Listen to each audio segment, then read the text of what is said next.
All right, what's going on? Welcome to DFG Podcast. I believe this is episode 27. We appreciate you hanging out. I'm End Time. That's XENDXTIMEX. That is my gamer tag on all platforms, Xbox, PlayStation, you name it. Appreciate you guys being here, hanging out, whether you're catching this on a replay or live here at Drama Free Gaming on YouTube. I have, as always, my brother from another mother, Dark Dad, aka Jay. What's going on, Jay? Talk to these people. Hey, what's going on out there, everybody? It's been a minute. I know life sucked, but we trying to catch up. I don't know what else to tell you. Stay inside.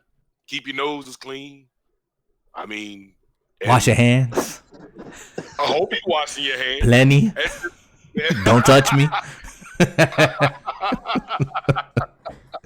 If there's a time to be introverted or antisocial, this is the time. Like right now, that's me. That's who I am. We also got with us, man, I hate saying a guest because xHENO is family to me. He's a real close friend of mine from back in the days. xHENO, Jay, I didn't tell you this before we hit that live button, but xHENO's older than me, so he might tell us a thing or two. I don't know how much older, but I got much respect for this brother. xHENO, what's up? Talk to these people, man. Hey, what's up, guys? Glad to be here. Number one, motivated by your conversations from the last podcast. The conversation was so juicy, so good. I was like, hold on, let me hit my brother up. We go as far back as the cartridge days, so yes, why not? Oh man, I just had this flashback. You said cartridges, man, and let me tell you, there's a reason why developers upgraded from cartridges to CDs and DVDs and stuff, because we used to do some things with those cartridges.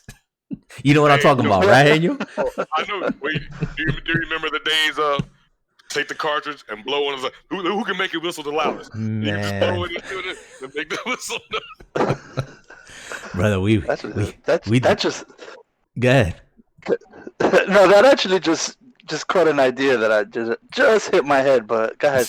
I'll come around to it. Go ahead, man. Spill your guts. Spill your guts. No, just the whole idea of how it was cartridges, and then they ran out of space on these cartridges, so they put it on digital media, CD, player and stuff like that. And now we've gone up to the cloud, but now with the technology the way it is, it's actually quite feasible to have a disc, cartridge based again, because the storage now fits like an SD card does, right? Yeah. You could actually put a whole game and still have plenty of space for saving and stuff. Yeah. On a cartridge, if they wanted to revert to that, which probably at this point will never ever happen. But wow, the thought just hit me there. Wow, we could actually go full circle. Yeah, man. Hey, I mean, Nintendo's still doing it. Huh? Are they?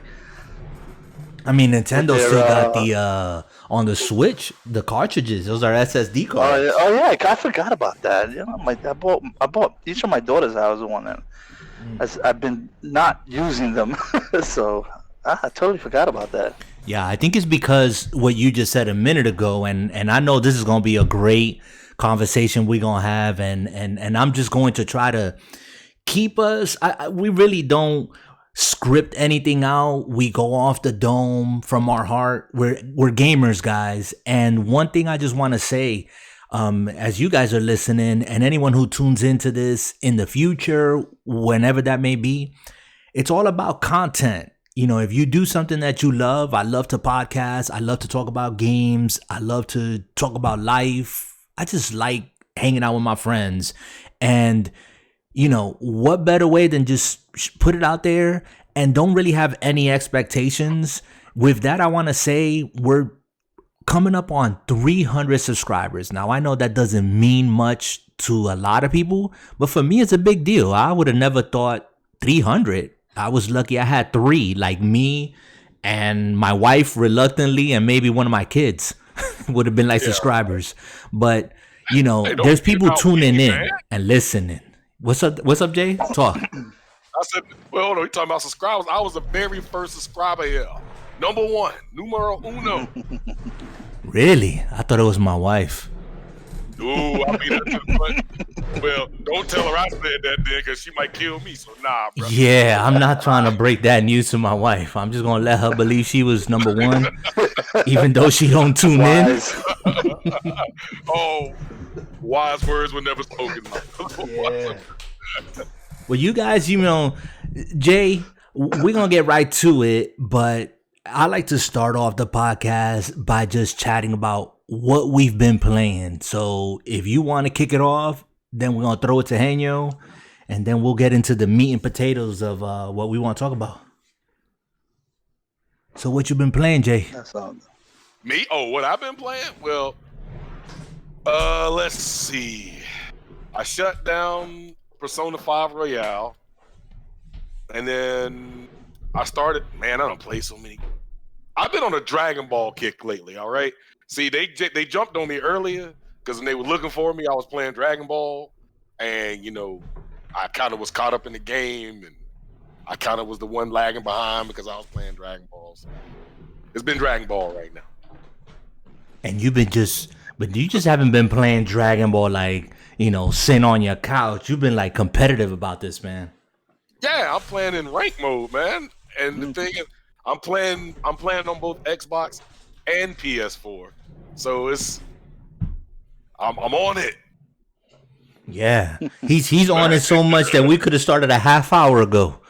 Man, come on, dude. We was waiting for him. Why you gotta do I'm telling you, man, I was gonna let you have it. Man. We're here waiting. Henyo's older than me, man, so he's gonna go to sleep earlier than me. Wait. Don't be trying to pull that eldest card on me, man. I'm just letting you know. You the young buck here. You the young man. Nah, you pulling that elder card, man. Don't be doing that. All I'm saying, man. I call this brother, people, and because I'm about to go see Jay now in August, for the first time, face to face. Like, I've seen him in pictures, videos, whatever. We've been really tight since the Division days. We met through the Division. I've said that here before. We've shared that before. But we're going to go hang out for the weekend of my birthday. And, so I'm real tight with Jay like that. But I called his house just a moment ago, and he sounded like he was in the middle of, like, I don't know, like a home invasion or something. And he's like, I'll be right back. I call him 20 minutes later. I don't hear from him. He's like, oh, I'm in Dragon Ball. I'm like, oh, God, this guy. Making me wait. I'm sorry. Yeah. No, you're not. No, I'm really not. Oh, man. So, Henyo, what you been playing, man? All right. Well, if you know me, I spread myself all around. So, I own every system there is, and I include a PC as a system myself. So, I've been actually moving away from the Xbox. After playing the Division 2 for almost, I don't know how long now that game's been out, a year and a half or so more too. I moved away from that and just started playing Ghost Recon, which was a game I kind of wanted to try out for a while. And played that for about 2 or 3 months, and I decided to go into EA Access account, which I'm a part of, and I noticed that they had Crysis in there, so I started loading that up. So I'm gonna start playing that trilogy there because I've always liked Crysis.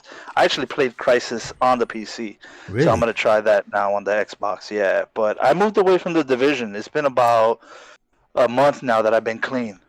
Okay. So, that brother went to rehab. Is it a drug? Is that bad? It was bad. It was bad. It was bad. I'll be honest with you. I'm really not a multiplayer type of guy. I like my single player games, but in the Division 2, you go in, you meet friends, and it's easy to hook up. So, but kind of moved away from that, and then I went on to the PS4, where I just actually finished Death Stranding, which I really enjoyed. Again, it was more of a single-player game, so I got to finish it, and I'm now a certified Amazon delivery guy. And I'm also playing. Playing the MLB The Show, which Sam taught. And Tom showed me since 2005. I think David Wright was on the cover of that game. Yes. And I've been playing ever since. What a game I was playing. I think I was playing High Heat, or some other some other game. The 2K series on the 360. 2K baseball, yeah. And I remember you telling me, dude, you need to try out MLB The Show. And I was like, I don't know, man. I'm kind of happy with 2K. And, this was before all the issues that they started coming up with. So I started literally moving over to the MLB series, and I've been hooked ever since. And that's been a mainstay every year, to the point that I buy like the $100 version of MLB The Show. And I love it. I get deep into it. I import music and sound effects to the stadium, walk-up music. I'm really deep into it. I play franchise modes and stuff like that. So I'm kind of playing that a lot right now. And I just started up Horizon. Horizon Zero Dawn, right? Yeah. Yeah. Yep. And which it's been sitting here on my shelf, but I wanted to start it. So after I got done with Uncharted 4, was it? I booted up Horizon. As you can see, I'm really busy playing games now at this point. Nice. And I haven't even hit the PC versions yet, which basically I use for simulation. And I crossed over from Flight Simulator over to X-Plane, which I don't know if you know too much about flight simulators. Yeah. Flight Simulator's been out for a while, but X-Plane has stepped into the scene with a lot more a robust, real feelness to it. The quality of game is a lot better than the original Flight Simulator. But now with the new Flight Simulator 2020 coming out, I'm actually going to prepare to go through a hardware recycle, in which I'm going through an upgrade. Okay. So I got all my parts sitting here on the side. Nice. And hopefully I could, turn over my new hardware and install Flight Simulator 2020, in which I'll probably never be heard from ever again. Wow. Nice. We definitely are gonna have to talk about what you're running, what rig you're running. I don't know if you heard me mention, if you've listened to previous podcasts, I actually overcame my fear and built my own PC back in 2017. And that in itself was an adventure, bro. It was a big learning experience, but I recommend it to anyone who can do it. Go build a PC and just have fun with it. It's great. It's a great hobby to have. Yeah, absolutely. And the good thing about a PC is it literally could be your gaming system. You get top-notch quality games. I mean, you might not get exclusives that aren't to consoles, but believe me, there are some great titles out there on the PC. Dirt cheap. Yeah. I'm talking, you could literally pay less than $20 for top quality games. Yeah. When Steam or COG or any other Epic, all these places, when they throw sales, yeah, it's Christmas all day. Yeah. I just I picked up actually Doom. The the new one, the Doom, not the second one, the first one that came out in 2016, was it? That was Doom. That was just regular. That was just Doom, right? Regular Doom. Yeah. I picked that up on Steam for like $5. Wow. It had like a deep sale, and I was like, yeah. And then once I played it on my PC, and I went to go play it on the Xbox, I was like, wow, what a difference. Yeah. I was like, it's so buttery, silky smooth on my PC. I didn't want to go back to playing it on the Xbox. Yeah. And this little conversation right here could be another whole topic. Yes, it can. When I was listening to you guys talk, I was like, they haven't even touched the PC realm yet. Nope, like there's a lot of good stuff.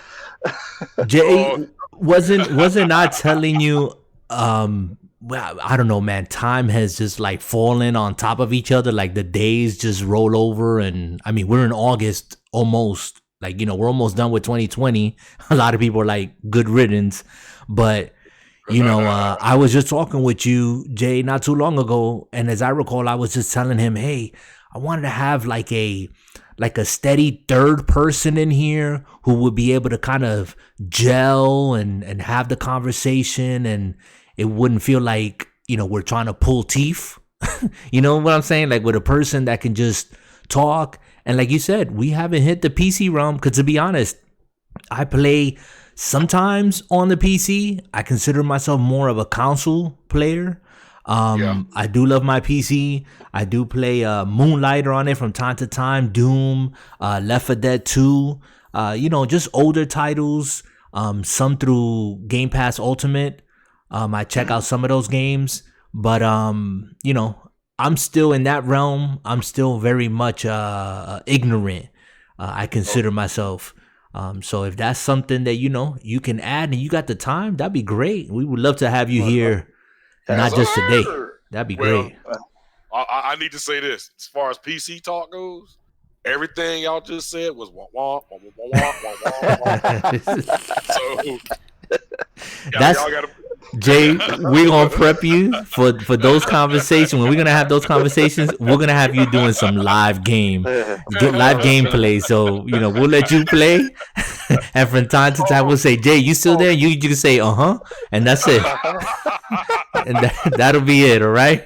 Oh, hey, look, man, I just do what I do. All right. Yeah. Love me or hate me, it is what it is. Oh man. But that's cool, man. That's cool. So. Go ahead, man. That reminds me. I'm sorry. That reminds me of what me and an old friend on the first floor used to do when he used to come over. We used to play this game called Romance 5, I think, on the PS. The PS. No other number. Yeah, PlayStation, the first one. and he would come over and we would start this game, and we would literally take turns. Our turns were so long that we would take naps between each other's turns, and we till 4 or 5 o'clock in the morning, we'd wake each other up, going, "Your turn." Wow! You know, it's like, you know, that game Romance was, you know, a strategy, you know, battle game in which, you know, you had to create your army and take over land, and to set up your soldiers and stuff and train them and go through this whole process of feeding the masses and training and. You know, just reminds me, you know, when it's your turn to speak, we'll wake you up. Right. There you go. We'll do that. Yeah, don't worry about it. He'll be playing that Dragon Ball. That's what he's going to be playing. He's going to be on that. Yo, come on, man. Why you got... Oh, man. Wow. Anyways, man. I'm feeling the love already from you guys. Right. You know, I'm going to let you go today. I'm going to get you again. Boy. Yeah, that's what siblings do, man. We get on each other like that. So, but Daniel, man, I'm so glad that you're here. I'm glad that you you know, you checked us out. I was actually shocked and surprised. I said, man, this brother just popped out of the blue, and you know, he want to jump on, and I just don't have. You know, I've had other people who have kind of been like, yeah, I would like to come on, this and that, whatever, blah blah blah. But you know, they never you know, follow through and whatever. And I'm like, it's whatever, because, you know, everybody has their thing, and we're just gamers. We're just regular guys trying to pass the time, and we're not experts on anything. We're just giving our perspective as gamers. We're not fanboys. We do have our preferences, where we game and how we game, but you know, that don't mean that if we want to play something on a different platform, we're not gonna go out there and get it. Like Enyo said, he has all the systems. I got all the systems. Jay got all the systems. So, you know, surely something to talk about.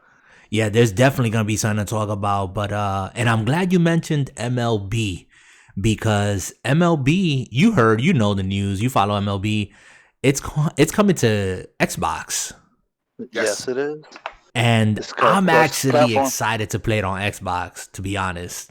So I just like playing games like that. I would play on the Xbox, you know, because it's available.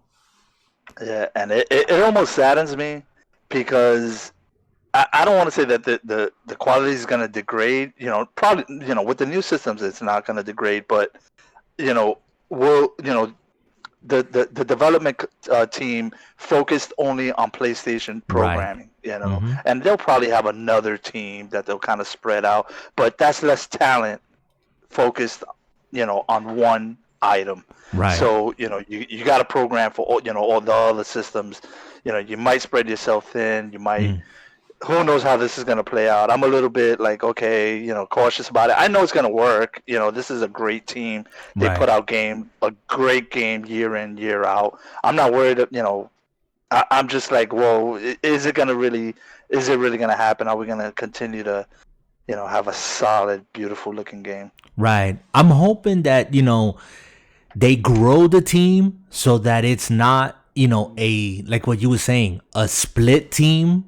but just one big massive team working on the games simultaneously. And I think what gives me hope is that the new systems, both the PlayStation 5 and the Xbox console, are both running pretty much the same hardware. They're going to have same CPU, same GPU power, teraflops and all that, SSDs, blah, blah, blah, that people argue about and whatnot. But as far as the core of these systems, you're developing for one, you could develop for the other, give or take, That's right. Different little things here and there. So I'm hopeful. I'm keeping my fingers crossed. But yeah, we'll chat more about that. I'm going to cut Jay loose. Jay, you actually, and this is like a rarity for you, you actually texted me and like, we need a podcast. I need to get something off my chest. So, and it's having to do with Ghost of Tsushima and The Last of Us 2, correct? Correct. Okay, no spoilers or anything, right? This is just you going on a rant. I'm about whatever I say, you guys. First off, forgive me, and secondly, please feel free if you want to, like, if you want to make a point or something like that, I will. I got you. But honestly, y'all, why in God's green earth are people whining and fighting about a damn video game? People crying, "Oh, Last of Us 2." It's like, okay, people liked it, people hated it. Shut the hell up. If you bought the game and you liked it, good for you. If you didn't like it, sell it. Otherwise, keep politics out of my damn games. Period. Y'all need to calm the fuck down with that shit. It's dumb. Seriously. If you played Last of Us 2 and you liked it, cool. I love you. Do your thing. Boom. If you hated it, cool. You hated it. You lost money. Shut the hell up. Like, I'm just tired of everybody arguing over stupid shit. It's just a video game. Seriously, a video game. It ain't politics. I don't need politics in a world where I want to just not be in the world I'm in now. It's escapism. I want to be in the world. If I'm playing Gears of War, damn it, I'm not Marcus. I'm Marcus Phoenix. I'm in that world. I'm doing that. I don't need the world I'm running away from to be in the world I'm trying to go into. God, you people need to chill out. Okay, I'm good now. Okay, so you ranted on The Last of Us. I know we had a conversation about, and I think I did. I'm trying to remember here, but I had a conversation. I think it was with you. You was on that podcast, or maybe I did it solo. But I kind of said, no, I didn't kind of say. I said that the game, The Last of Us, when I checked at that time, it has sold like 14 million copies in 3 days, right? I mean, or 4 million copies, not 14, 4 million copies. 2.4 or something like that. Anyways, it was a whole lot, for people saying that the game was going to flop, this and that and the other. But I think we got past that because we were talking about how easy it is to get caught in an echo chamber on any like platform, YouTube, Twitter, Twitch, whatever it is they use. I don't know what's out there. And just to keep echoing the same thing over and over and over. And we were like, you know what? It is what it is. Like you just said, if people like the game, they like the game. You're going to spend the money on it, go ahead. If not, whatever. People still went out, still bought it, still loved the game, hated it, whatever. It didn't matter.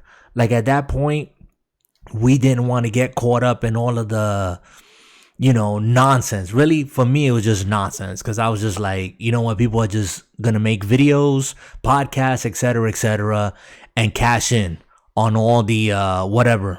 I saw a playthrough of the entire game. My impression after having played The Last of Us a month before The Last of Us 2 came out, my impression of it was on the playthrough was this is just more of The Last of Us. And I enjoyed The Last of Us. I felt that it was a bit too long. But watching The Last of Us 2, I said, yeah, this game is long. And I don't know if I could see myself playing this game in the future. Not now, but maybe in the future, maybe not. Because I just saw what it is, and it just didn't call my attention. And I think I left it at that. But you had something in there with Ghost of Tsushima. And what do you want to say about Ghost of Tsushima? Simply put, I think Ghost is a fantastic game. Okay. I did a little bit of research. So what originally got me upset is people are comparing Last of Us 2 and Ghost of Tsushima. First off, they're both different games. They're both different platforms. One's open world, one's more linear. You know, everybody's going to hate or like. It's just you are privy to your opinion. Right. Just to let you know, your opinion is fine, but it don't affect me because I have my own. Right. Now, so now, like, people that you remember when Last of Us was getting all that hate? Yeah.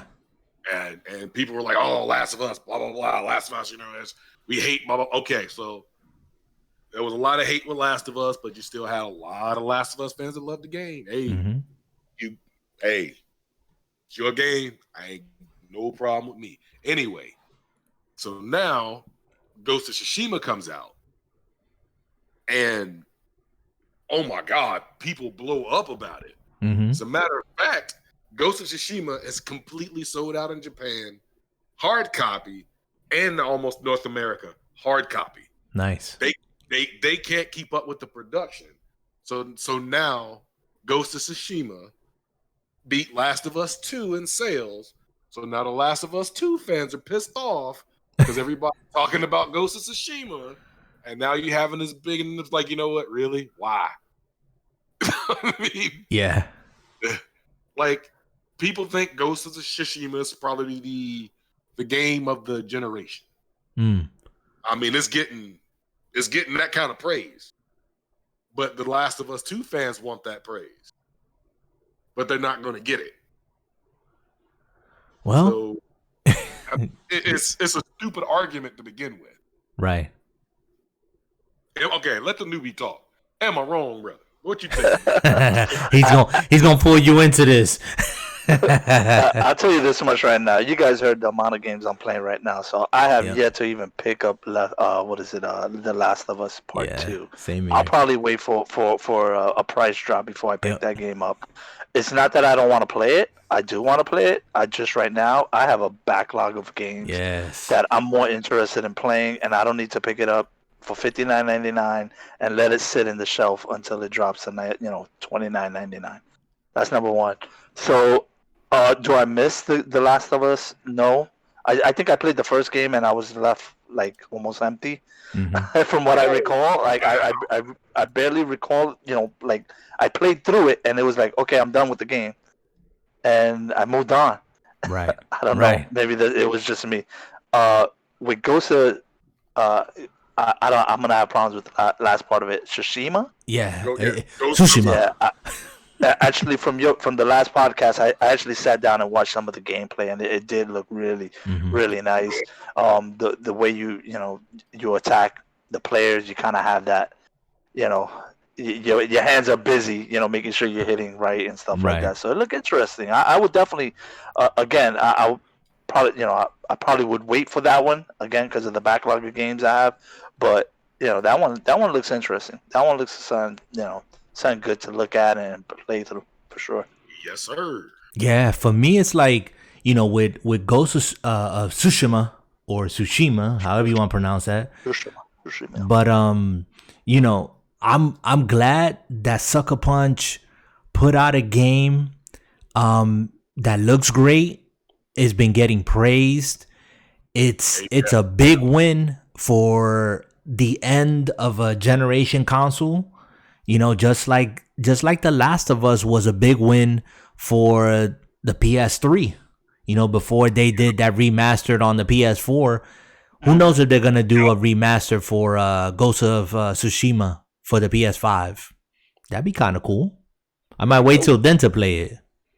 I think they may already have it in the works to be optimized anyway. So I wouldn't be surprised. yeah, I would not be surprised at all. But yeah, I'm really glad I saw that, and I'm with Henyo on that. Like, my backlog of games, every time I look over to my left from my desk, I'm looking at Horizon Zero Dawn, which I'm still playing. Spider-Man is still on the shelf. Bloodborne is still up there. God of War is still up there. And that's just PS4 games. Yeah. You know? I had to stop playing Diablo. I literally said, you know what? This game is going nowhere. I have to stop playing it. Because I had to finish Uncharted series. And I like finishing things. Yeah. I just can't. You know, it's like I think you said earlier about Division 2 that, I was a hardcore Division 1 player, like hardcore, like through the brokenness and everything. Jay and I put days, weeks into that game. And then I was just as pumped for number 2, and it just didn't deliver. And there's nothing wrong with the game that I can say, but I'm a fan of the game. But I just finally said, you know what? I'm not playing this game no more. I'm done with it. Just like I walked away from Destiny. I had to walk away from Destiny was crack. That was my crack. Okay? I could not put Destiny down. I got to the point where I played the alpha, the beta for Destiny 3 times over before the game came out. Okay? And it was bad. It was bad. Like you said, I've been clean for a month. That's how I felt about Destiny, man. I had to walk away, but I had to not only delete it from my console, I had to get rid of my console because that was the only thing that I played on my PlayStation. Wow. That's how bad it was. So I know. And it was just as bad with The Division. And, and I wasn't going to do that again with Division 2. I wasn't going to do that. I was like, nope, I'm going to waste my time here. And it's funny you say Diablo because I just started playing Diablo a month ago. And I'm like, I really like this game. Yeah, I got Diablo as well. Yeah. But you know what? I think this is something we don't talk about, or it's not mentioned a lot, at least in my hearing. But, I had even gone so far in Destiny where I was looking at the development of the game, and Bungie put it out there. They said they did their homework and their research on how to develop their game so that the game loop was addictive, where you was doing a game loop and they had a tight loop, every 7 seconds or something, you was gaining something or a reward or whatever, and that kept you glued. You didn't want to go anywhere because you felt like if you didn't do your dailies, your weeklies, if you wasn't in a raid party, if you wasn't part of a clan, you was missing out. Yep, absolutely. And having an addictive personality, that's not a good thing, man. But they target you, man. They got me good. No. God forbid I'm tied down to one system. I'm actually thankful that I have something, that I could pick up other than, one console system and move on to a different game. Because, man, I mean, in our day when we grew up, we only had one system, right? Yeah. I don't think we could have afforded, well, at least I couldn't, a Genesis, a Nintendo, and a PlayStation or whatever, that came down the valley. So, you had to pick your sides when you were younger. Right. And I think, end time, I don't know if you know this, but I never owned a Nintendo. Oh, you never owned a Nintendo? A SNES? That is, nope. Get out. I was a Sega boy. Yeah, me too. I was a Sega boy too.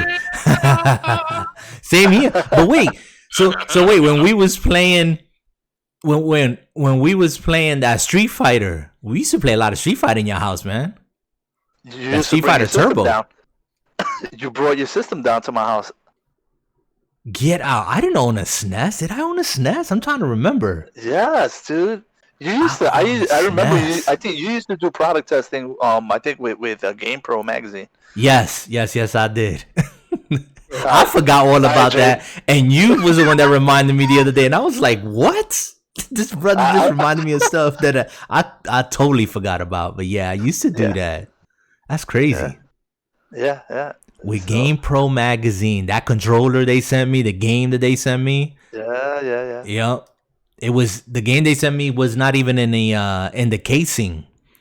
It was just the it was the in a chip. white box, I think, or something like that. Yep. Unmarked. Wow. Yeah, So right. highly of you. No NDAs, bro. No NDAs during those time. I was bringing it to everybody's house. Yeah, little known fact about me: I never owned a Nintendo. Wow, I thought you did. I thought you did. False. Wow. So that was my SNES because I was a Sega guy, like a Sega Master, Sega Genesis. But yeah, I did own a SNES because I remember having Street Fighter Turbo. Playing on that. Now we used to play NHL hockey on the Sega Genesis. Oh God, remember that? Yep. And Madden football. 85. 85. We started a schedule, a season schedule with the guys. Yep. That's crazy. Who does that? Crazy. Who does that? Who did that at that time? Right? It's not a team. Like we had standings and ranks and everything. Yeah, but like what you were saying before about that MLB and how like you download the music and everything, you used to create the logos and the rosters for Hardball. Yeah. Oh yeah, that's the game that I used to play. Yeah, Hardball. You used to be on that, man. I used to be like, man, this guy's crazy. That's right. You were able to go in there and edit players, and I mean you had full control of everything in the roster, the layout of the stadium, and the logos, like you said. Yeah. Good times. But like you said, brother, back in the days, and that contributed, right, Jay, to a lot of the console wars because you could only afford one, or you only knew a friend who was lucky enough to have the one system. Yeah, that's pretty much how it was because my exposure was Nintendo. Very first game I played on Nintendo was Contra. And then I finally played them. So I had all of them at one point in time. So I lived through it. Like I was studied all that crap. Man, people say SNES won. People say Sega won. Sega won the 16-bit war. That's just what happened, just so y'all know. It depends. you would have people that would argue that, but go ahead. I give it to them. They had a great Street Fighter series. Yeah. It literally did look better. You could tell the difference. Yep. That game, you could literally tell the difference between the, whether you were playing a Sega game or SNES game. Yeah, and it was two different teams. You know that, right? They developed the game. No. Yeah. Yeah, two different teams developed for the Sega and one for the Nintendo. That's crazy. Yeah, but that's how it was. And that's what's gonna happen with MLB The Show, man. I hope not, man. I hope not. I mean, that deal was pretty much MLB telling PlayStation, "Hey, you want the license? You want to keep developing exclusive? We want it on other platforms. We can always go to Xbox and make the same deal." So. Yeah. But I think they're gonna step up that studio and multiply it. They should. Yeah. I hope so. I hope that's what happens. If they keep the proper leadership in there, it'll be fine. Yes. Yep.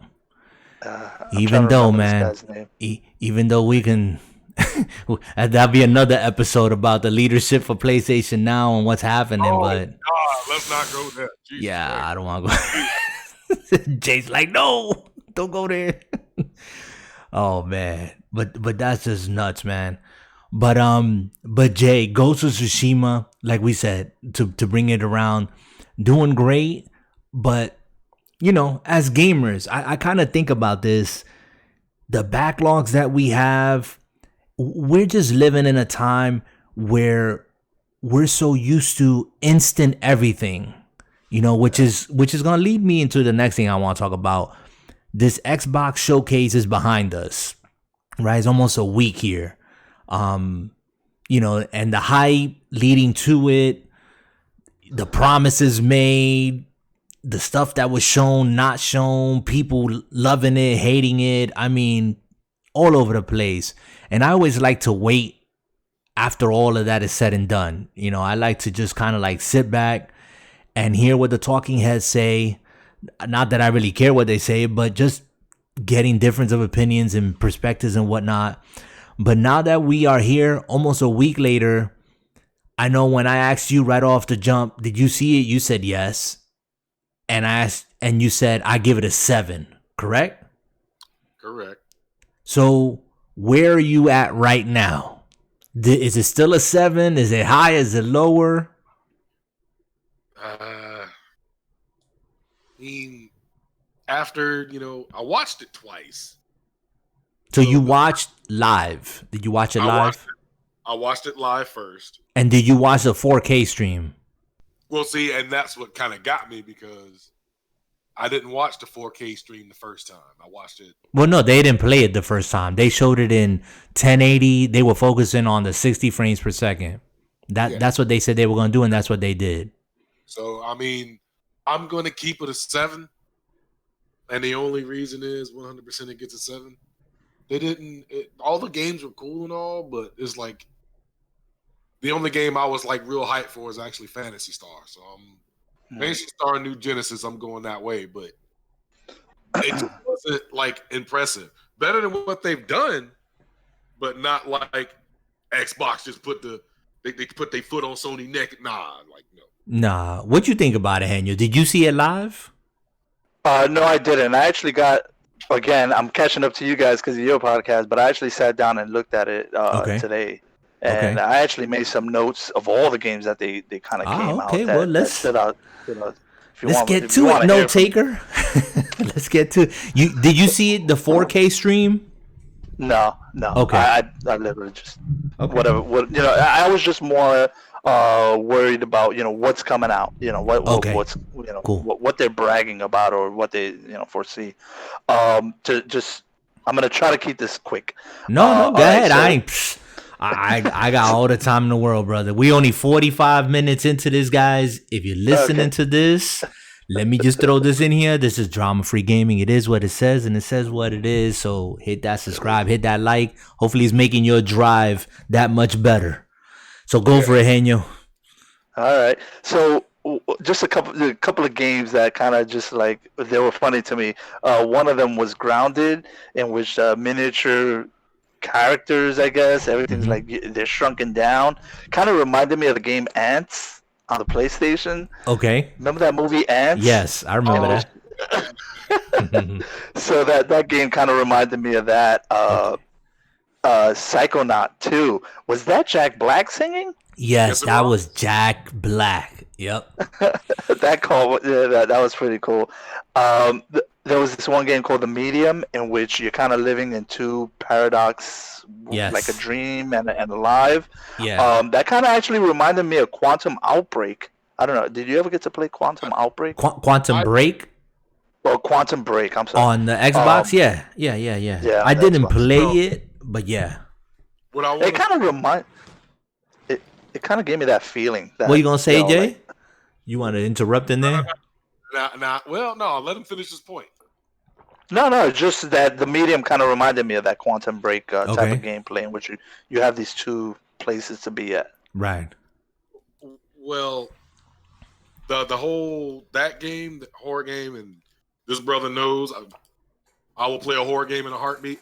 I'm not worried about it. Like, what was it called again? What were they calling it? The Medium. The Medium. Yeah. The Medium. Yeah. The Medium is going to be a horror game. It's going to be beautiful. Mm-hmm. And I agree with you, Henyo, on this. You got to play the dual thing, but at the end of the day, I don't think it's going to meet the standards of what a lot of horror fans are looking for, because a lot of games like that, unless it's just like that's going to be the game. Nah, I mean, like Evil Within took people by storm, and nobody knew it was going to be like that. I don't see Medium having that kind of effect.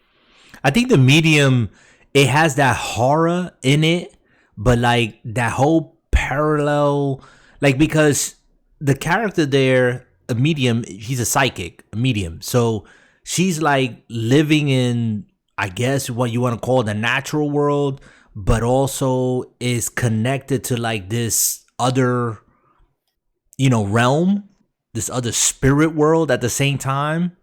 So it's cerebral in that sense as well, because the actions that you're going to be doing in one world is going to be mirrored in the next one. So I don't know how that puzzle element is going to work out. And I think that game is like an Xbox exclusive, if I'm not mistaken. So it's interesting. Yeah. I mean, that's not my genre, but it looks interesting for what you said. Yeah, it just caught my eye. It kind of reminded me of that. Yeah. So I'm just going over quickly the games that caught my eye. Another one, Dark Tide, kind of the Warhammer 4K one. Mm-hmm. That one looked interesting. And As Dusk Falls. Mm-hmm. Now, I made a note here, Shade Tech. Yes. I'm trying to remember what that was about. VR style? Yes. It was like the shading kind of graphic, comic, almost, comic, mm-hmm. but the storyline flows in a comic book style type of presentation. So that looked cool. Yeah. I don't know if it's my type of gameplay. I kind of like things that kind of move along, but those were the asterisks. Now the ones that I kind of piqued my interest really high, State of Decay. My friend from the first floor, he tried to get me into the original State of Decay. I booted it up, I played it, but at that time I just had too many games to play, so I couldn't really get into it, and the graphics really didn't capture me on the the original State of Decay. I think it was free on the Game Pass, so it was like I'll come back to it. So you know who I'm referring to when I say my friend from the first floor, right? and let's be clear, Henyo, we lived in a building. So I'm sorry, what was that? No, I'm saying to everybody who's listening, we lived in the projects in a building. So our building was 7 floors up. I lived on the top floor. Henyo lived on the 4th floor. Our friend lived on the 1st floor. So we were kind of scattered all over that building. Yeah, the day after Christmas, we all united. Yeah. Keep this moving. State of Decay. The Outer Worlds is a game that I really want to try out. It kind of reminds me of Fallout. Yes. Again, I don't have the cycles for it. But it's a game that I'm willing to try out. The Outer Worlds, and they're gonna come out with a new expansion called Gorgon. Yeah. So that's interesting. Yeah. Tetris Effect. I would love to try Tetris again. I loved it. On the Game Boy. I think I could try that again. And if it's gonna be multiplayer, play with your friends. That's a good game to try out. Right. A game called Crossfire. Yes. It was more cinematic, but it looks good so far. I couldn't read too much about it, but it gained a little, asterisk. And then, of course, Stalker 2.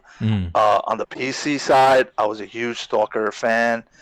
So Stalker 2 is something to look forward to. Hey, do me a favor. Tell me about Stalker. I've never heard of it. It's like a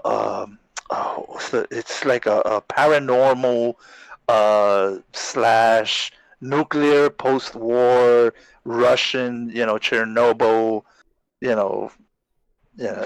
entity there. It's all jumbled up. And you basically you got these missions that you go out and you can equip your person with, and it was really simple, but it's also kind of on the scary side because you had to go into certain buildings, and these buildings had like paranormal activity, and like all you had was like this dimly lit flashlight, and a 9mm pistol at first.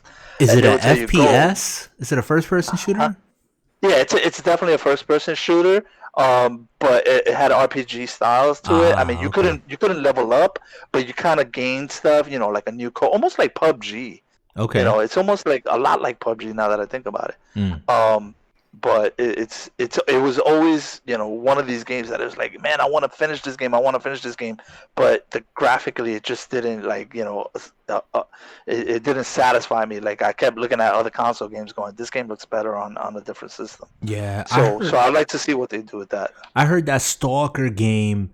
There was a big community around it on PC, like you said, and the community was the one that pretty much like developed the mods and fixed the game because the game was broken.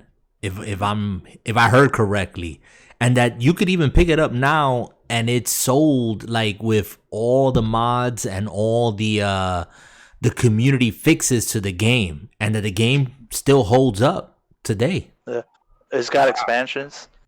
Wow, okay. That might be something I might need to just at least eyeball on PC. It's on Steam, I'm sure. Oh yeah. This game, which I own. It first came out in 2007, so the game's been around for a bit. Okay. So it's been about 10-year hiatus, and the game still has a community base. So it's almost like Counter-Strike. They stick to these games. Right. The concept is there. The idea is there. The creepiness is there. Everything's there. It's just graphically, it wasn't the most beautiful game. I mean, Call of Duty looks better than that game does. Right. But if that game was to be beautified, made lush, and it has the living world. It has the whole searching and find. Ooh, I found the first aid. Ooh, I found an assault rifle. Ooh, I found bullets. I found a crowbar to fix this, to make this. It has that type of gameplay, which is fun. You want to explore. You want to run across things. So it's pretty good. Pretty good game, man. I look forward to that one.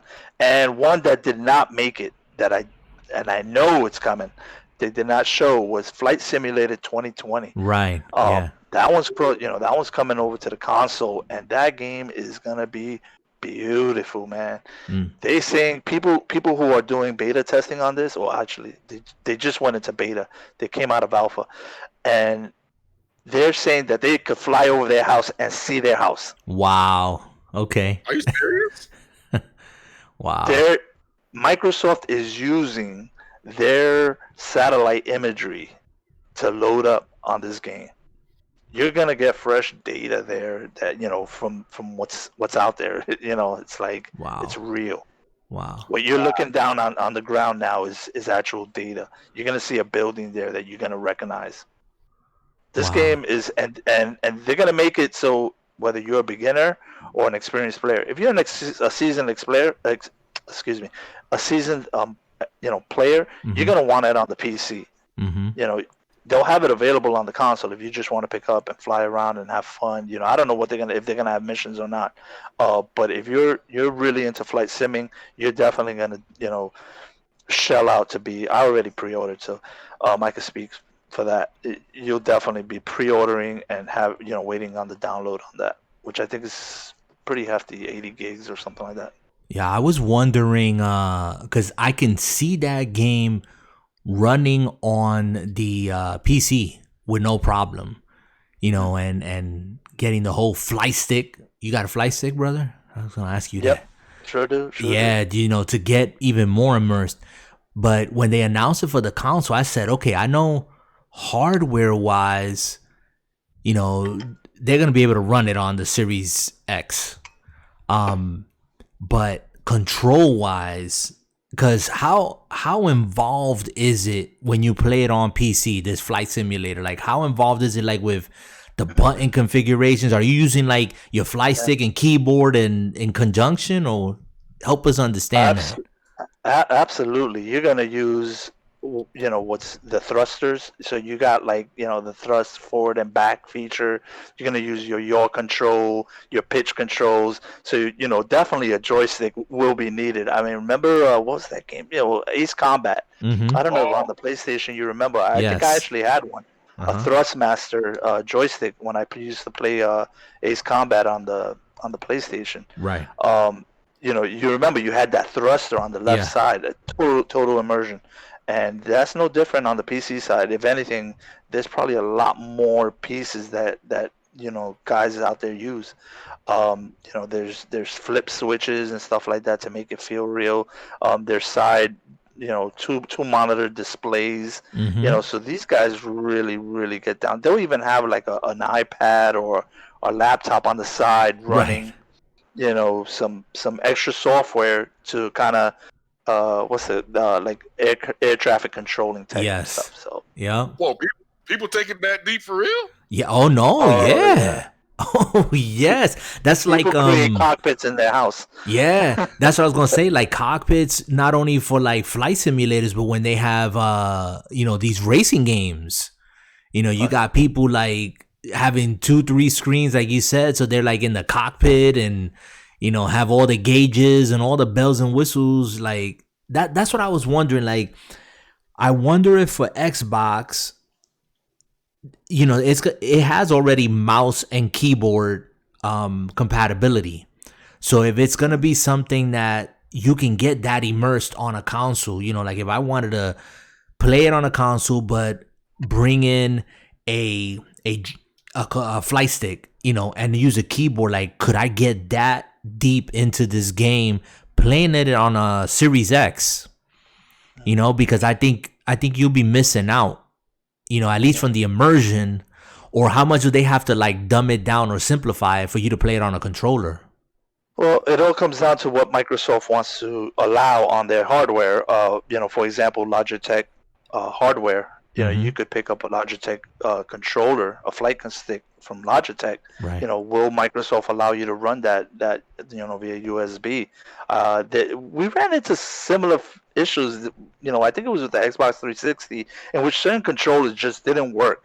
Like they actually went in there and messed it up, so you couldn't use a third-party controller. Right. So, that was almost Microsoft being, kind of selfish on the hardware side, saying, no, use our controller or use the Microsoft, verified controller. So you couldn't go out and, eventually, you had, third parties that were allowed, but Microsoft kind of controlled, which hardware makers were allowed to use their systems. Right. I've never connected a keyboard to my Xbox now that I think about it. Have you? No. I know that the compatibility is there, but like I said at the top of the podcast, like I've always consider myself more of a console player. The PC realm for me is pretty new. It's only 2-3 years that I've had my PC, and thoroughly enjoy just knowing that I have it and I can get a slew of games, like you said before, dirt cheap, and they're gonna look better, run better. It's just having that. But I think, because I'm just guessing here, don't quote me on this, but I think that this generation Xbox is opening that up, because I know for headsets, a lot of people were talking about how the new consoles, and Xbox verified it, they don't have an optical out, I think, an optical port or whatever. So a lot of people were using certain headsets that they would plug like directly in to that optical port. But Xbox said that they were already working with like a slew of headphone companies so that we can bring our current headsets, whether that was Astros or Turtle Beach or whatever. And, you wouldn't have to go out and buy a new set of headphones. Hopefully they do that with controllers as well. No, that would be dope. I came across that issue with a pair of Corsair headphones I had. Worked great on the PC. Works awesome on the PlayStation 4. Try to add it to my Xbox One. Yeah. Nope, returned them. Yeah. It just didn't work on the Xbox, and the whole idea was to be able to move this headset around. And right. I can't. I had to come to a stop with the Xbox. Right. Well, I've gotten away from these gaming headsets, and I just, bought a little amp DAC, and I just connect it, and I can use any pair of headphones. And sometimes I use headphones that are just as high end, if not higher, than like Turtle Beach or Astros. I used Turtle Beach for the longest time. But now I'm experiencing like a whole different audio thing here, and these next gen consoles are bringing that tech too, where they're not only working on graphics and resolution and frame rates, but the audio is supposed to be like next level stuff. So I can't wait for that. So that's really interesting. But I'll be honest with you. I'm not running out and getting a new Xbox. I'm going through a hardware recycle with my computer, so I most likely will be waiting. Before I purchase an Xbox or a PlayStation. I think the lean years are now here for me. I can't just say I'm gonna get that system. I'm gonna get that. I'm gonna get it. I can't right now. Not at this point in my life. I'm a lot older. I got a lot more things going on. But eventually, maybe a Christmas special will pull me in. Right. And even at that, it'll be one console at a time. I don't think I'm gonna just come out and come back home with two consoles in my hands, going let's party up. Not if you don't want to be in the doghouse. No, I don't think I would be able to wipe my feet on the mat. No. I'll throw you a bone, brother. Don't feel that. Yeah, I mean, that's a big reality, and I think that's one of the things that Microsoft, again, I've said it here, is no secret. I prefer Xbox over PlayStation. I'm not a fanboy of any of them because I play my games wherever I want. But Xbox, Microsoft has positioned themselves to where they're so software focused that they're like, if you're going to go get an Xbox Series X, great. If you don't, great. Play it on PC. As long as you're in their ecosystem, they don't care. They're all about that software. And if you got even a medium-ranged PC, you'll probably be way better off than the current gen consoles. That's just the facts. That's just a fact. So, and you can play on a PC with a controller. I'm just letting you know. Okay? Just some people, that used to bug me out. Like, it was almost like a mortal sin if you even thought about playing with a controller. And sometimes you didn't even know, I didn't know, that it was compatible. I mean, as obvious as it looks like, wait, there's a USB port in the computer. My controller wire ends in a USB. Why shouldn't it work? Because you was always told, oh no, mouse and keyboard. That's right. If not, you're not a real PC gamer, and I'm like, dude, if I want to play with a controller, I'm going to play on a controller. Odyssey 2001 experience. I had bought a GameStop controller, for one of the systems, and I kind of looked at the USB, and I kind of heard the music in the background. Dun, dun, dun, yeah, that's what it was. And I looked at the USB port.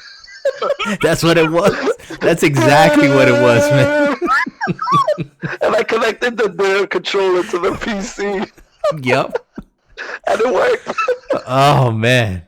Yeah, I was just like,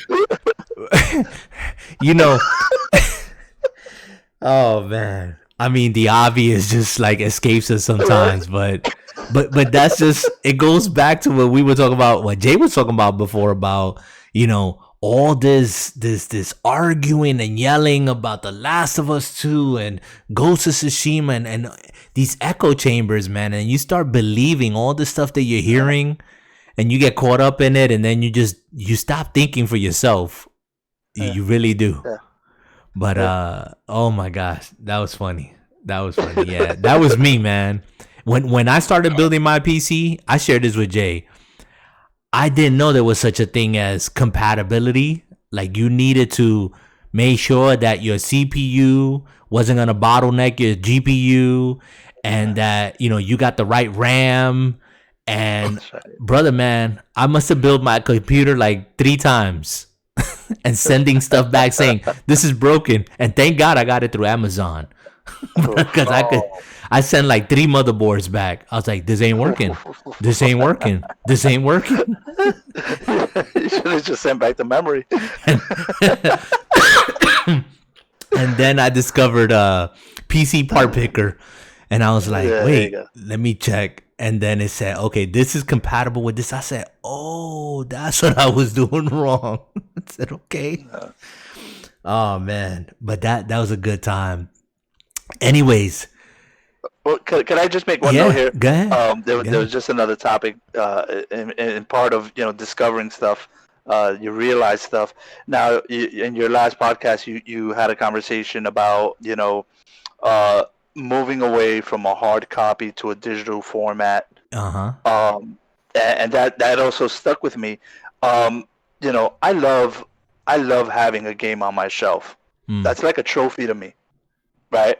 Right. You come into my house, there's like a big DVD rack, and in that DVD rack, there's just like these games that will forever live there.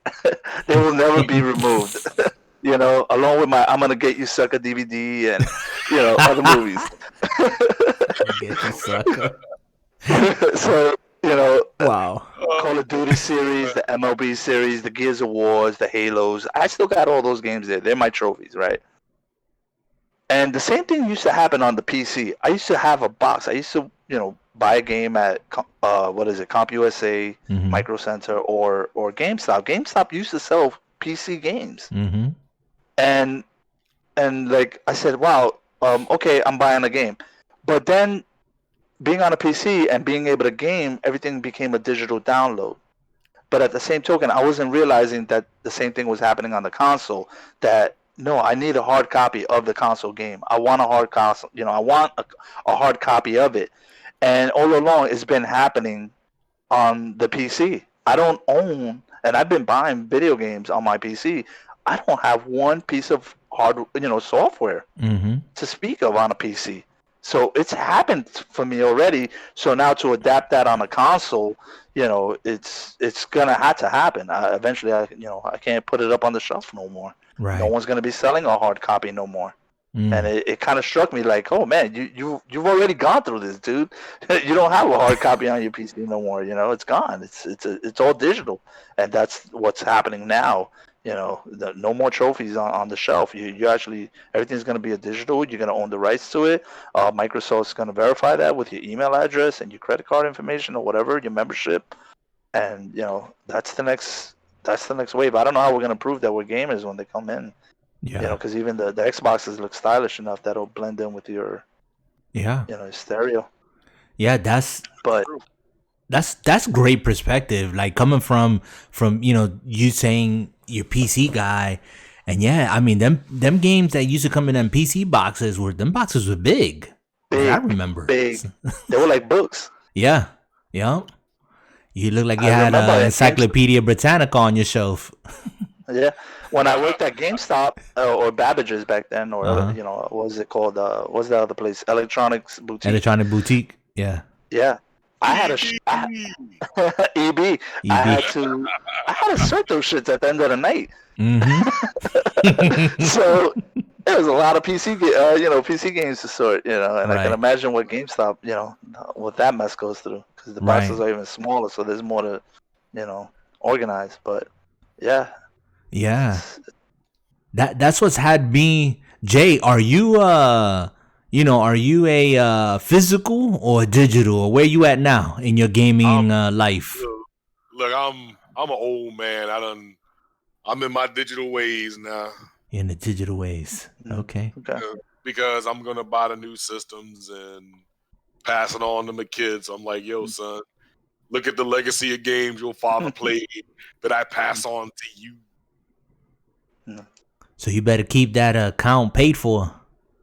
Oh, go ahead. And now they're gonna disconnect you. Don't lose that email address. That's the thing, and it's so crazy because we don't own anything physical. Like, and it's not just games. It's like we've been doing it how long for music, how long for movies. Now we subscribe to watch our movies, watch our series. We don't own physical copies of anything. I mean, there's still people that do, but I don't. I got my copy. I'm gonna get you, sucker. Well, yeah, you just made that clear. That's gonna be a collector's item somewhere, bro. Sometime you're gonna give him a lot of money for that. And you put your kids through college. I won't be able to see it on the PlayStation or on the Xbox, but or rather on an Xbox. I think PlayStation's coming out with a Blu-ray version, right? They'll have an actual. Yeah, Blu-ray this one is player, supposed to be a Blu-ray player, but yeah, that was my point on that conversation before. Was like, I'm all for the digital, PlayStation 5. I'm all, especially because it looks sexy. Really the aesthetics of the machine. The one with the hard drive, it just looks like it has a hernia. But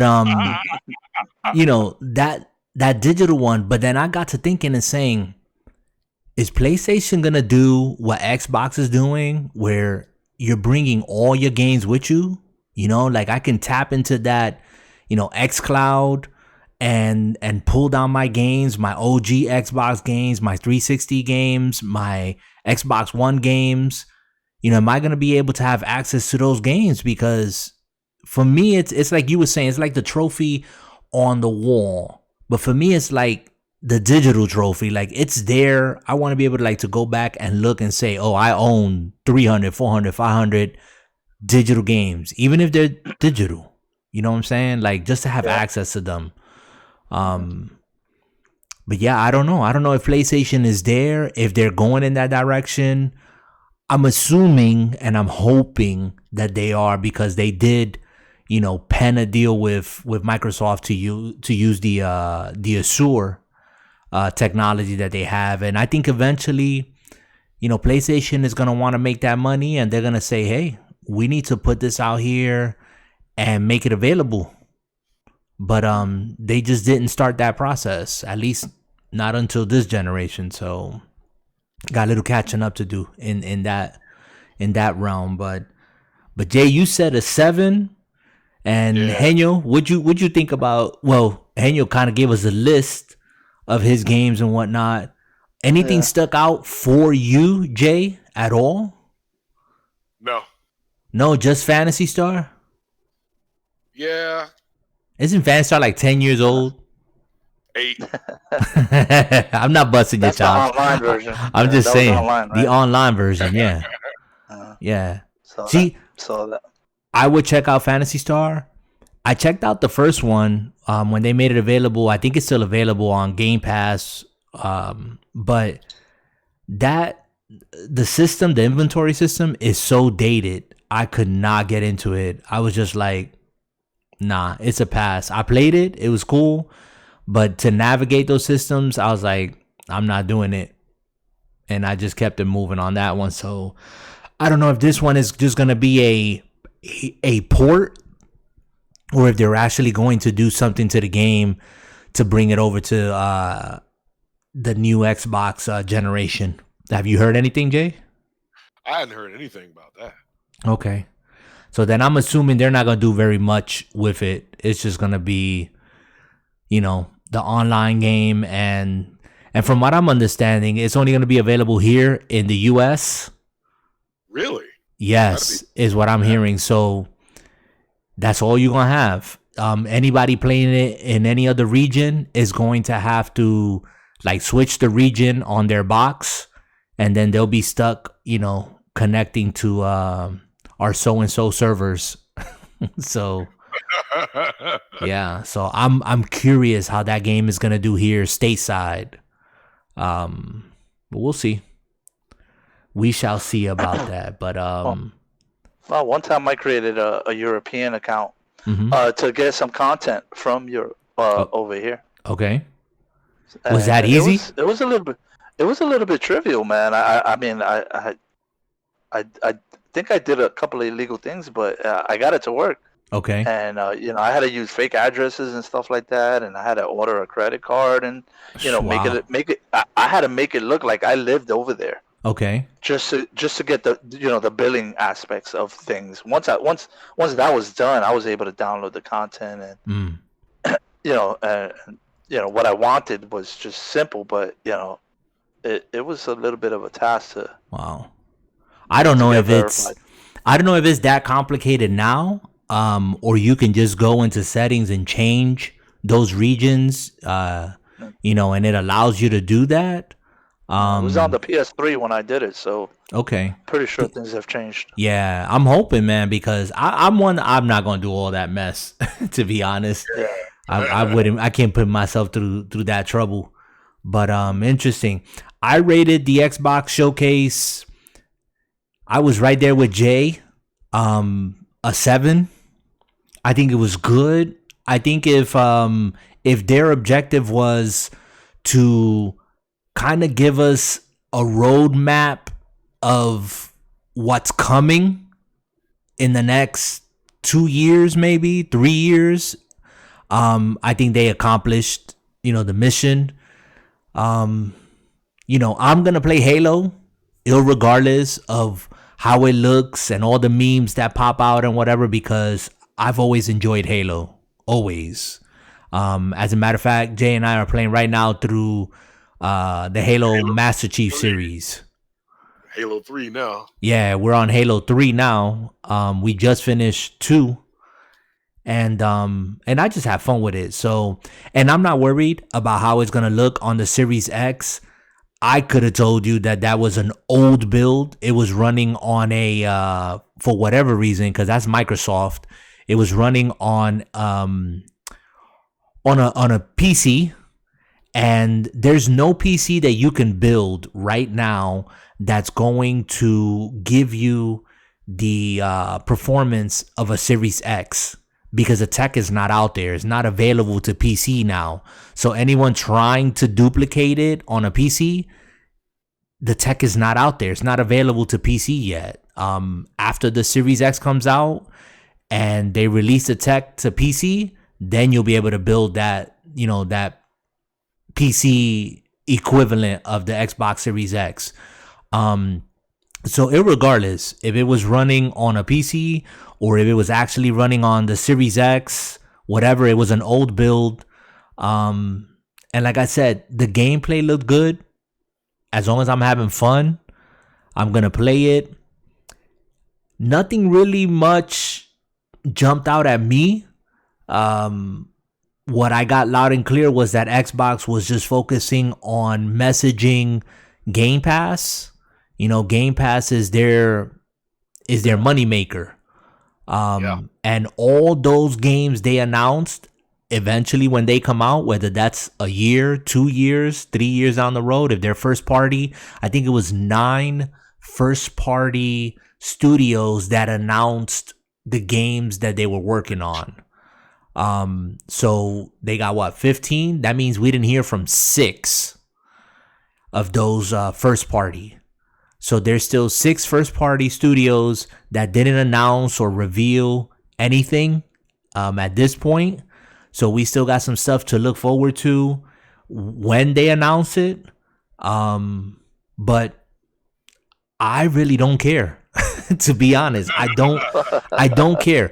I got so much to play right now on my Xbox and on my PlayStation 4 Pro that I don't care. I am going to get a Series X day one. I'm going to be that guy. But as far as a PlayStation 5, I'm not. And the only reason is because I'm totally invested in Xbox. All my friends are there. All my games are there. And I know because of Game Pass Ultimate, all that stuff is following me. I can't say the same thing for PlayStation. And there's no exclusive on PlayStation that's been announced that I need to go run out day one to play. I'm not going to run out day one to go play Miles Monroe, Spider-Man, whatever that is. I'm not going to do that. Miles Morales. There you go. Well, I'm not running day out. I thought that was kind of slimy that PlayStation said, hey, you want to play, this game, this Spider-Man, expansion or whatever it is, you got to come get a PlayStation 5. Like, they could have ran that game on the PlayStation 4, to be honest. But anyways, people going to do what they're going to do. And that was basically it for me. I was in Avowed from Obsidian. That caught my attention, but that wasn't even gameplay of anything. That was just an announcement. I don't know if you guys remember that one, Avowed. I'm trying to remember it. It looked like a Skyrim clone. It's set in the universe of Pillars of Eternity. They call it the Obsidian Skyrim. Yeah, the Skyrim, but it's set in the universe of Pillars of Eternity. I don't know if you guys have ever checked that out or know what I'm talking about. It's an ARPG, kind of like that Diablo type game. Dungeon Looter. Yeah, and it's set, like I said, it's set in that universe, but they didn't want to like say that. They wanted to just keep it separate from Pillars. So, you know, they named it Avowed, and that was it. They left it at that. Wow. But that game is not going to be out for like another 2 years or more. So, what was that? Yeah, they didn't show much on that. No. I think, if anything, they just showed you like a sword. Yeah. Some sort. Some guy. Well, they've been working on that game for 2 years. For 2 years. So, and they said probably another 2 years. The same thing with people were expecting this game, Senua, to come out. Not to come out, but to show gameplay. But I don't think that game is going to come out till, I don't know, sometime maybe late next year. Hellblade is what I'm talking about. Hellblade 2. Did you play the first one? Did y'all play the first one? Oh, I made a note of that one. Yeah, okay. I was going to ask you, did you guys play that one, the first one? Yes, I played it. Yeah. I actually played it on the PlayStation. It was actually on PlayStation first. It was exclusive to PlayStation. And then, you know, everybody on the PlayStation side was like, oh, this game is great, is wonderful, you got to play it, blah, blah, blah. And then as soon as it came to Xbox, the game all of a sudden sucked. You know. Wow. And I turned around, I played it on the PlayStation. And it was dealing with mental health issues right from the beginning. When it rolled credits in the beginning, and you would see the name of like physicians and doctors, and it was clear that it was about that. So I'm really interested what Hellblade 2 is going to be about. If they're going to pretty much say that Senua already made peace with her psychosis and now she's living in this fantasy world. Because let me tell you this, if you guys don't know, they didn't show anything. However, the studio said that they actually went out there to I think it's Iceland, and they're using the tech, some sort of tech from Microsoft. I think it was from Flight Simulator, where you were saying that you can actually fly over your house. Yeah. Well, they're using the same tech to scan all of Iceland to put it in that game. Wow. So I was like, when I heard that, I was like, wow, the ambition is like really big for this game. So and I'm looking at the first one right now. I just went to Steam. It's on sale, $29.99. Yeah, I think it's free on Game Pass. On Game Pass, all right. Well, regardless, this game looks really, really good. Yeah, it's good.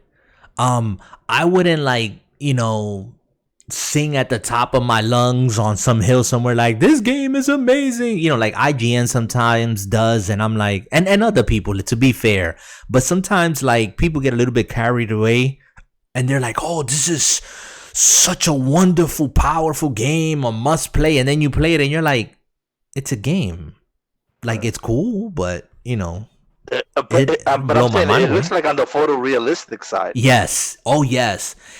And the thing that was like remarkable about it is that the studio at that time was so small. It was a tiny studio making this AAA quality game.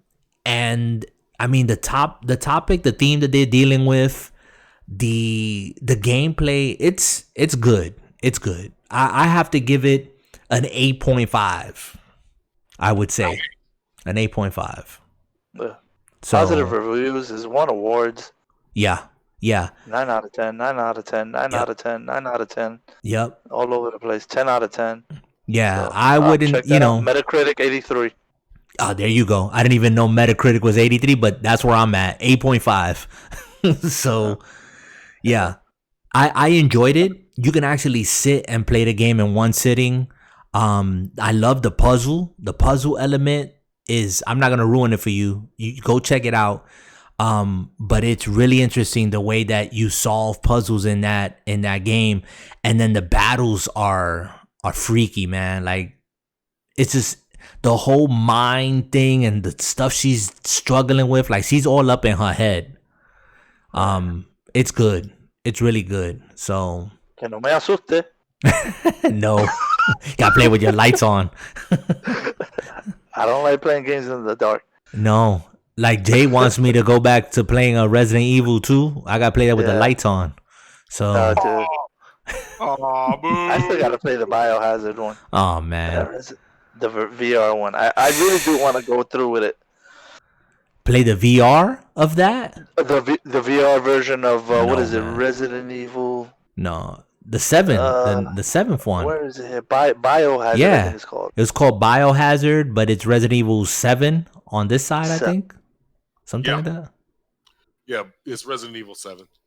Brother, if you play that, I would love to see you play that on a stream, screaming and pulling the headset off and throwing it across the room.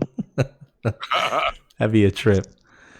Oh man, but there you have it. I don't know if you guys have anything else that you want to add to this conversation. I think we've had a good flow. We've been on for about an hour and a half. It don't feel like that. Well, I knew it. That's basically, you know, I don't want to prolong the show. We got so many things to talk about here for future topics. I would love for you to come on, Henyo, again. Who knows? Thank you, man. Get you into the DFG squad here, and I want you to bring your perspective on some PC gaming, definitely. Also on these board games. I know you've been playing one in particular. Yeah, as a matter of fact, before we sign off, can you share about that Star Wars games that you was playing? Because a lot of people are shut in right now, and gaming is great, but you know, I think there's been this resurgence of board games. And I know the one you're playing is a bit more involved, but go ahead and share, man. So it's a Star Wars game. And basically you're commanding ships, and they came out with a version, several years ago. And this one's called X-Wing Miniatures game. Is made by Fantasy Flight Games. And the initial game, it came with like an X-Wing and a TIE Fighter. You've probably seen them in Barnes & Noble. That's a big vendor of them. Besides Complete Strategist, you most likely find this game in Barnes & Noble. And you have, a starter kit, of course, and, you start off with a couple of fighters, and you could build the characters to a certain amount of points. So the one thing about this game is that you do need two players. So you're gonna have to find that friend in the building or down the street to actually play, or you're gonna have to find a community based that you can meet up with and play. It's a simple game. It's pretty simple. I consider it simple. I picked it up on my own. The tutorials are perfect, but also the online community has been kind of doing an open source version of it. So what does that mean? Basically, they've been creating the game digitally, so you could actually play the game on your PC. Man, I want to give this guy a shout out because he's doing a fantastic job. You could actually play it as a tabletop, but this guy's name is Sandrem. And he has Fly Casual. It's called Fly Casual, and basically he transformed the board game to digitally play it on the computer, and it's so well done. It's and it allows you to play against the computer, which is good. It kind of gives you that practice mode for you to play on, and the online capability. He's working on that. But regardless, the pieces are beautiful. They're really detailed, and that's what actually drew me into it. You have every piece. The Millennium Falcon, the Slave One, the X-Wing, the TIE Fighters, the Strikers. If you're a Star Wars guy, you're gonna love the quality of these ships because and they got all the factions. It's just they've created. They actually upgraded the game to a 2.0 version. They have a galactic empire, the Rebel Alliance, the Resistance, the First Order, the Scum and Villainy. So you could play as any faction as you want, and have a great time with with these characters. So I'm gonna keep it there, but Wow. it's so much, it's so deep, it's really good. Unfortunately, it's really a two-player game. You can't play Mhm. it by yourself.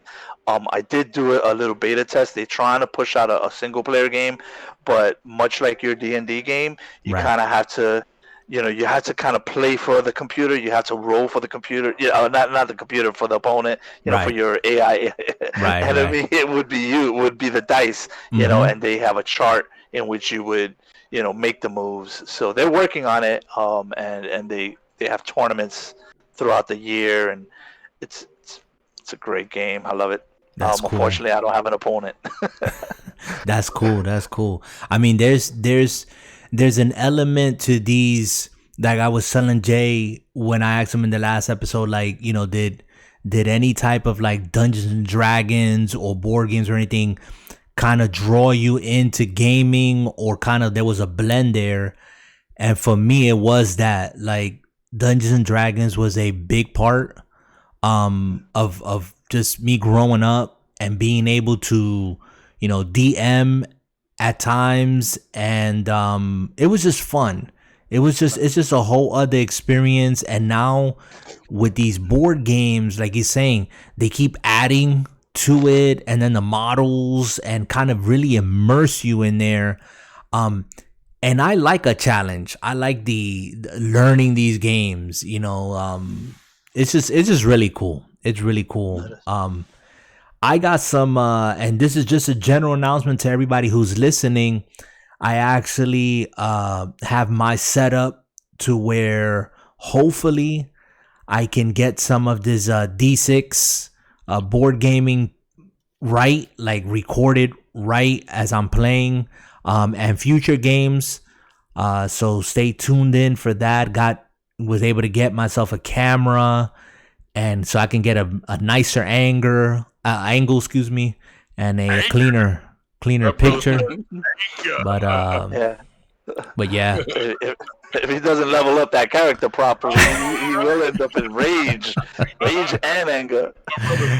oh man, nah, it takes a lot to get me upset. So yeah, I'm not one of those throw my controller and my stuff across the room. Like that stuff costs money, so I ain't got it like that.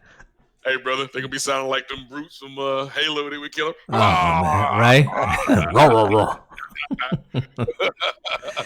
But yeah, guys. So I'm gonna sign off again, Henyo. Awesome. I think you're already a part of this. If you are down, if you're around, we'll coordinate our schedules. We'll get together. There's a lot to talk about. Always a lot to talk about.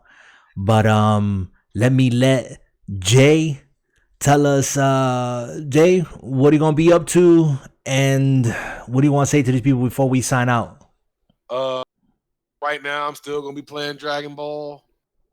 I'm Dark Dad 99 on both Xbox and PlayStation. So if you see me, let's throw down. Leave it in the comment if I fought you. If not, hey, it is what it is.